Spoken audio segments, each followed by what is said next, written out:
तो मैं पहली बात तो ये है कि जो ये तो अंतरिम बजट तो था नहीं है, ये तो पूरा फुल फ्लेज बजट था।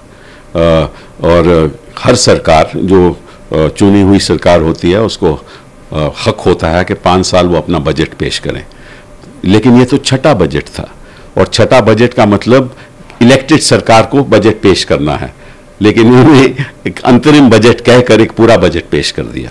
चलिए वो तो एक अलग बात है, क्योंकि ये संविधान का कभी रिस्पेक्ट तो करते भी नहीं है, इनको आदत भी नहीं है संविधान को रिस्पेक्ट करना।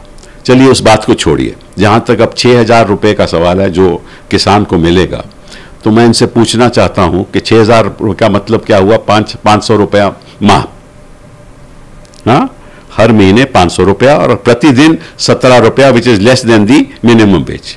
हाँ, तो 17 पे 17, और ये एक परिवार को मिलेगा। पहली बात तो ये। दूसरी बात, जो किसान काश्त करता है जिसके नाम पे जमीन नहीं है, हाँ, उसको क्या मिलेगा कि नहीं?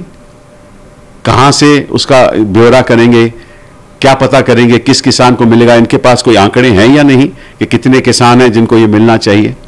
हाँ, तो मेरा मानना है कि लगभग 12 करोड़ में से 6 करोड़ किसानों को तो वैसे ही नहीं मिलेगा। हाँ, और उन लोगों को मिलेगा जो वैसे भी कमा रहे हैं।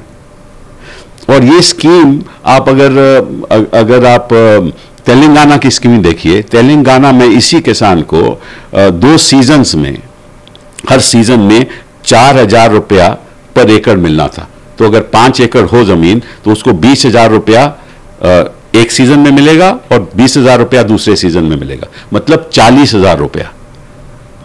एक किसान जो तेलंगाना में है उसको 40,000 रुपया मिलेगा, वहां 40,000 और यहां 6,000। एक तो ये बात है। और उड़ीसा में 10,000 रुपया। तो ये तुलना करेंगे लोग कि वहां अगर किसान को 40,000 रुपया सालाना मिलता है तो यहां 6,000 क्यों? और अगर उड़ीसा में 10,000 मिलता है तो यहां 6,000 क्यों? क्योंकि इन्होंने सोच समझ के कोई स्कीम लागू की ही नहीं।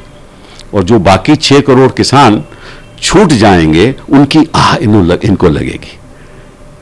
और क्योंकि उनको मालूम है, किसानों को मालूम है कि पिछले 5 साल में तो इन्होंने किसान का तो कोई ध्यान नहीं दिया, को कोई राहत नहीं मिली। कॉस्ट प्लस 50% कहते रहे, इन्होंने वो प्रॉमिस किया था, वायदा किया था चुनाव से पहले, वो लागू नहीं किया। और किसान यहाँ दिल्ली में आते रहे, किसान वहाँ मार्च करते रहे, मुंबई में मार्च करते रहे, आपको तमिलनाडु से दिल्ली आते रहे, आंदोलन हुआ, कई जगह आंदोलन हुआ। तो अब इनको याद आ गया कि अब तो हमारा चुनाव आने वाला है, तो कुछ ना कुछ तो देना चाहिए। और किसान भी सोचेगा कि ये क्या कर रहे हैं हमारे साथ, एक मजाक कर रहे हैं। तो ये तो हो गई 6,000 सालाना की बात किसान को जो मिलने वाला है। फिर आओ अब पेंशन की बात करो। पेंशन कहते हैं कि अनऑर्गेनाइज सेक्टर में हम 3,000 रुपया पेंशन देंगे, ठीक है। जो युवा या महिला है जो 18 साल के हैं, उनको अगर वो 55 रुपया अगर वो हर माह डिपॉजिट करेंगे तो उतना ही सरकार डिपॉजिट करेगी।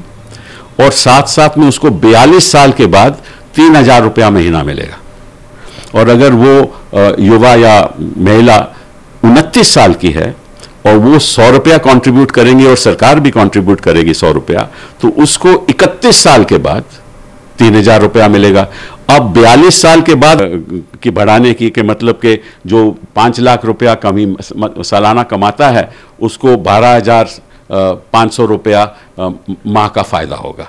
हाँ, तो नहीं, सालाना फायदा होगा। तो इसका मतलब लगभग 1,000 रुपया महीना। तो अच्छी बात है, हम उसका स्वागत करते हैं। लेकिन पिछले 5 साल में क्यों उसको भूल गए थे? मिडिल क्लास को, वही सैलरीड क्लास है जो इतना कमाता है, उसको क्यों भूल गए थे? इनको आज क्यों याद आया? 4.5 साल 5 साल ये क्यों भूले थे उनको? क्योंकि इनको लग रहा है कि अब चुनाव आने वाला है, कुछ ना कुछ हम फायदा देंगे, शायद हमें लोग वोट बटोर दें। यही इनकी बात है। अदरवाइज जो 2.5 लाख की स्लैब में है उसको तो कोई फायदा नहीं, क्योंकि वो तो वैसे ही टैक्स एग्जेम्प्ट है। और बाकी 2.5 लाख हैं उनको 1,000 रुपया महीना का फायदा है, जिसका हम स्वागत करते हैं। लेकिन हम ये समझते हैं कि मिडिल क्लास ये भी समझती है कि 4.5 साल तो आपने हमें याद नहीं किया, और हमारे अकाउंट में भी 15 लाख रुपया आने वाला था, वो क्यों नहीं आया? तो ये तो बात हो गई आपकी सैलरीड क्लास की। चलिए गांव की, चलिए आपने सवाल पूछा कि गांव की इलेक्ट्रिसिटी की बात करें। ये कहते हैं कि हमने 18,000 गांव के में हमें इलेक्ट्रिसिटी पहुंचा दी। ये कह रहे हैं ना अपने कार्यकाल में। हमारे 10 साल के कार्यकाल के यूपीए के कार्यकाल में 1 लाख से ज़्यादा गांव में हमने बिजली पहुंचा दी थी, उसकी ये बात नहीं करते। और लेकिन ये भी एक आंकड़े गलत हैं, क्योंकि इन आंकड़ों पे आप विश्वास मत कीजिए। कहने का मतलब यह है कि ये हर घर में बिजली नहीं पहुंचाते, ये केवल एक स्कूल में बिजली पहुंचा दें या एक जगह बिजली पहुंचा दें, कम्युनिटी सेंटर पे बिजली पहुंचाते तो सोचते हैं कि बिजली ये जो गांव है वो इलेक्ट्रीफाई हो गया है, उसमें बिजली आ चुकी है। लेकिन जो घर घर में बिजली जानी चाहिए वो आज तक नहीं आई। ये भी आंकड़े ये गलत देते हैं, मुद्रा के आंकड़े भी ये गलत देते हैं, ठीक है ना। उज्ज्वला के भी आंकड़े ये गलत देते हैं, क्योंकि उज्ज्वला में यही हिसाब है कि जो पहला सिलेंडर है सिक्योरिटी उसको महिला को देनी नहीं पड़ती, हाँ, और जो दूसरा सिलेंडर जब वो खरीदने जाती है तो उसको 750 से 900 रुपए तक दूसरा सिलेंडर उसको मिलता है, उसके पास ये साधन ही नहीं है।